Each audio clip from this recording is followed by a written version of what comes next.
I want you to acknowledge and notice the thematic and mythic nature of the setup of this story. So let's just talk about mythology for a second. Mythology, or the term that I'm using here, mythic, again, doesn't imply, or it doesn't have to imply, that there wasn't some instigating event in real time, in real flesh and blood history. I mean, that this is talking about that didn't happen.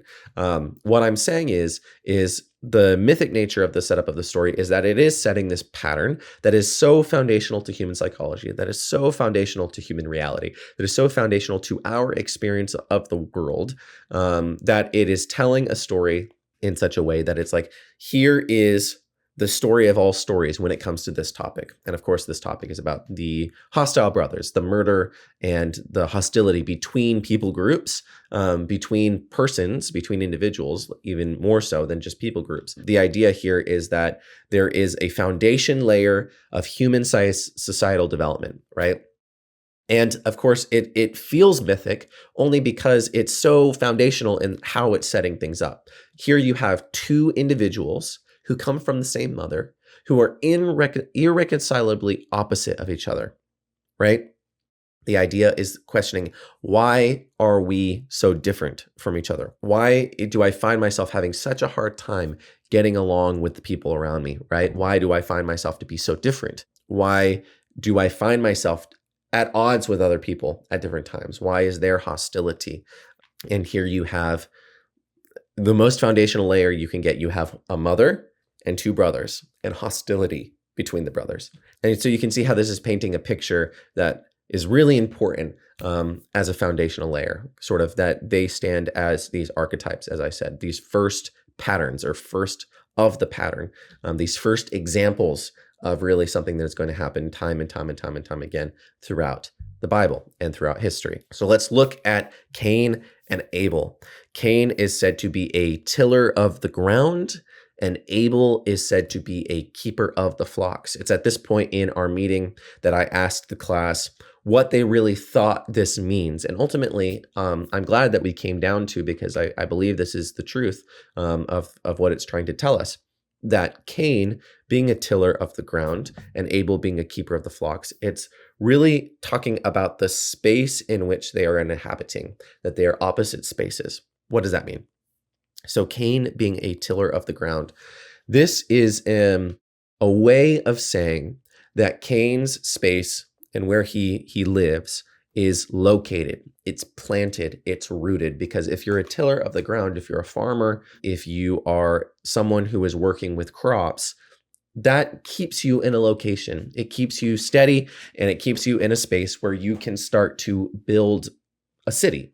So this is connected to sort of him becoming the first city dweller later on in the story and building the first city. But him being a tiller of the ground, if you build a crop field, you are also building a wall around that crop field to protect it from predators and from thieves, right? And if you are building a wall around those crops, you are also building irrigation, and you are also you're constructing these elements that are bringing about this civilization, this infrastructure, right? So Cain is a tiller of the ground.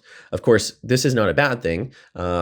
Adam is supposed to be a gardener, but it is an element of the curse that the ground itself is cursed, right? In Genesis chapter 3. So Cain, he's downward focused, right? He is working on all of the crops and all of the soil and concerned with what is being produced out of the ground in such a way that he is experiencing that curse of Genesis chapter 3, that the ground is cursed, and that ultimately Cain goes back down into the ground, of course, as we all do. Abel, he's a keeper of the flocks.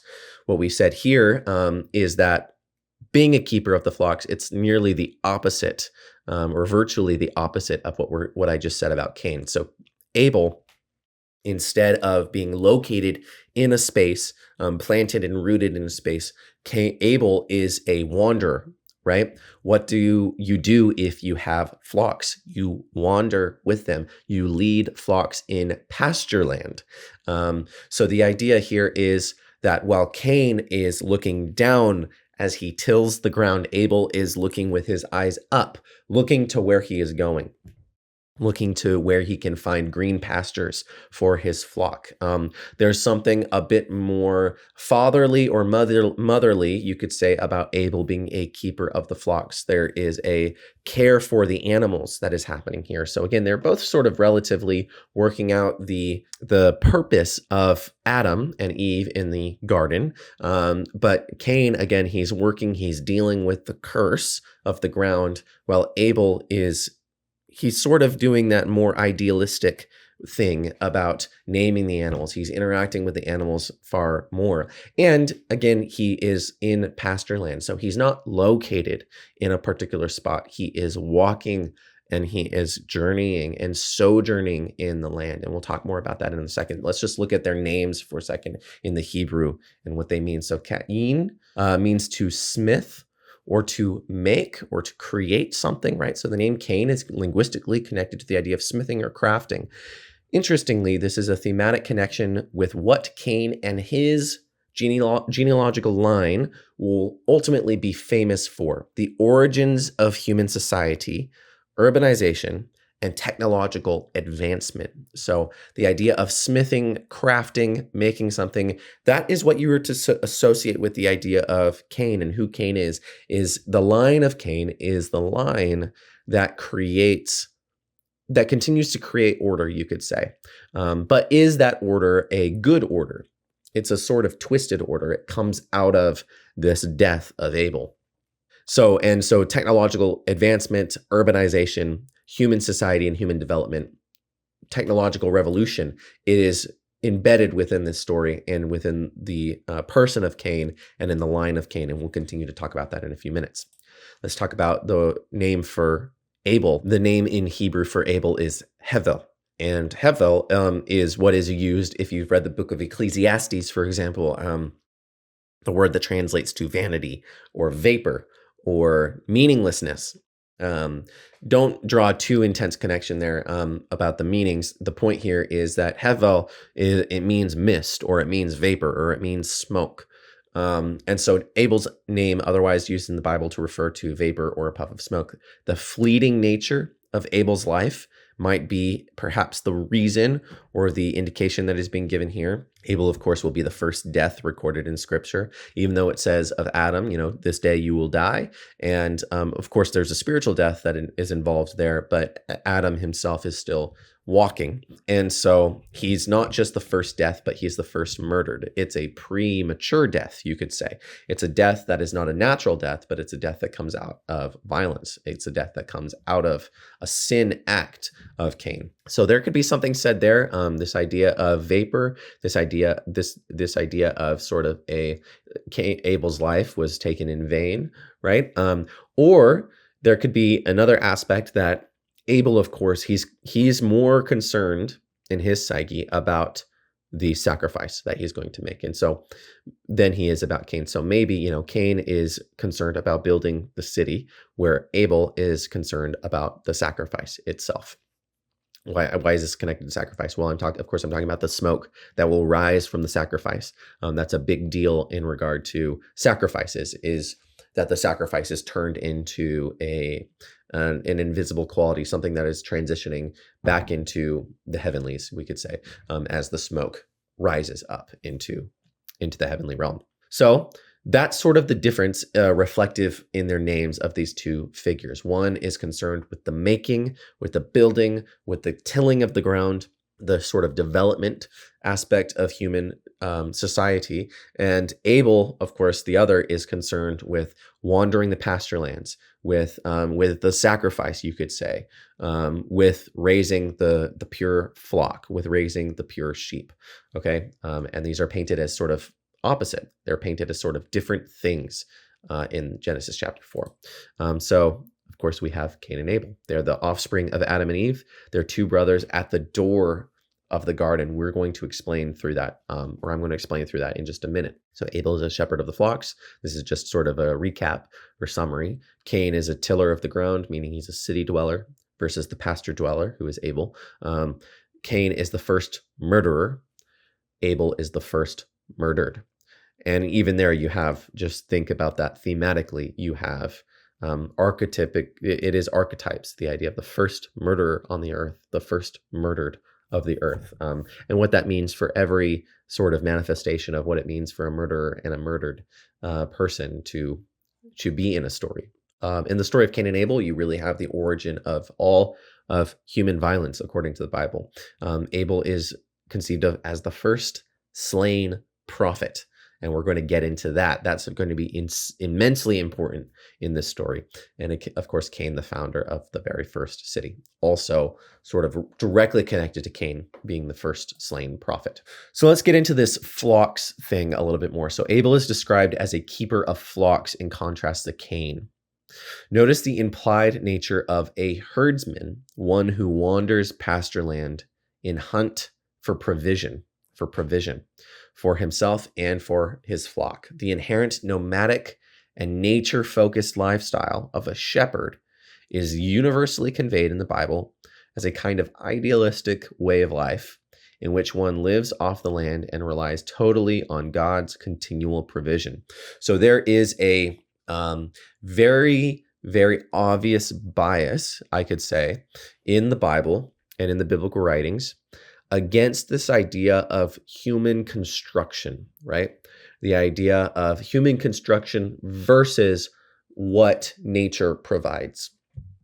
You could say that the Bible does have an idealistic, nature-focused bent.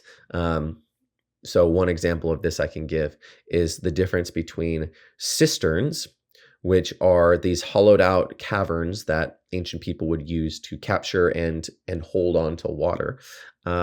Cisterns versus what is conceived of as living water. That is water that is coming naturally from springs, that is coming up from, well springs in the ground, that's coming up from snowfall and snowmelt.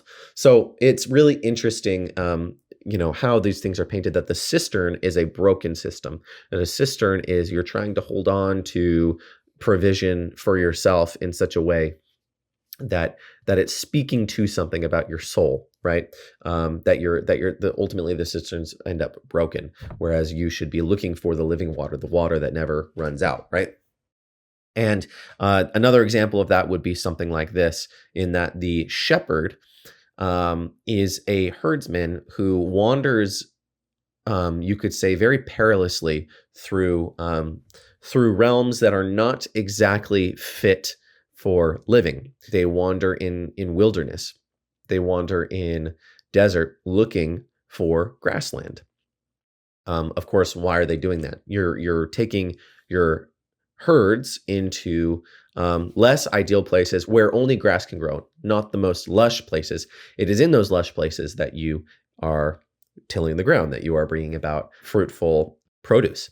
And so with that, again, remember, I'm not saying that in the Bible it's presenting that the ground itself, or that tilling the ground or creating farming produce, that is inherently bad. And I'm not saying that the Bible is just like, oh, well, everyone should be a monk, right? Everyone should go out into the wilderness and live out sort of on the sustenance of the land, live off the land, right? That's not what I'm saying. It's not about escaping the city, and it's not about this is bad and this is good. The point here is we're noticing the patterns, and we're noticing the elements of these different experiences in life, these different ways of living that manifest different patterns, even in the human character and spirit. And so Abel is someone who wanders pasture land in a hunt for provision. This is something that every chosen representative of God in the Bible, time and time and time again, if you are a chosen representative of God, if you are a prophet, or if you're someone who God has called into some sort of mission in the Bible, without exception, that person at some point or another, probably, I mean, I'm probably not every individual, but most of them, you could say the 99% of the time, you are called out at some point in your lives into the wild of nature, right? Into those wilds of nature. And the point here is that those who are called out, those prophetic individuals who are called into the wilderness, they are called to recede to the place where only God can provide for them, right? where they're led by the Spirit to greener pastures, where they have to keep their eyes up ahead, where they have to keep their eyes forward and focused on where they are being led and where they're leading their flock, right? And so with Abel also being described as a pasture herdsman, this is again that first example, this archetype, this first pattern, or first of the pattern of someone like Abraham, who is called out of the city of Babylon, called out of Ur of the Chaldeans, and called into to wander in tents with herds in the promised land, right?